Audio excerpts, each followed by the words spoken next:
Alright guys, so this YouTube video kind of just wanted to show you guys a little step-by-step on how I deep clean, starting from this area, which is the passenger side of the car. Pretty much first thing I'll do is I'll vacuum everything completely inside the car first.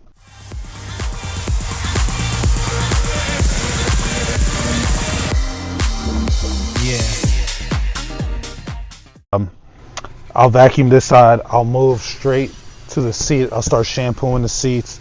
I'll steam clean them down, get those so that they can dry as quick as possible. I always want to do those in the beginning steps, not really the first. I always like to vacuum first, but after that I always like to do the seats so I can give them time to dry. Next, I'll look up. I'll get any stains that are around the headliner.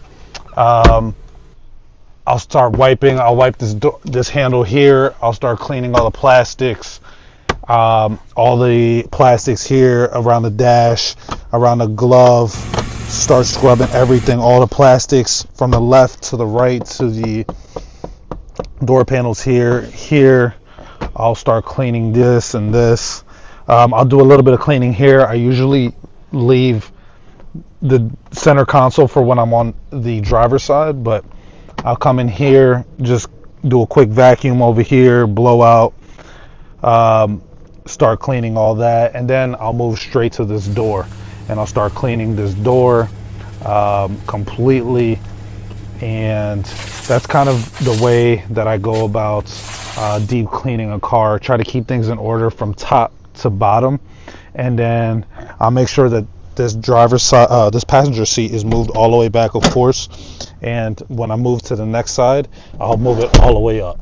So kind of a process that I like to do when I'm detailing all of my cars.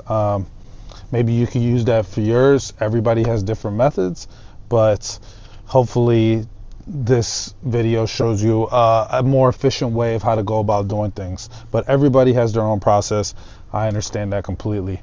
Also, something that I like to do as well is just steam and wipe down the door jambs all at once to kind of give it a fresh look, especially if they're really dirty. So thanks for watching. I hope you learned a little bit from this, and I'll see you on the next one.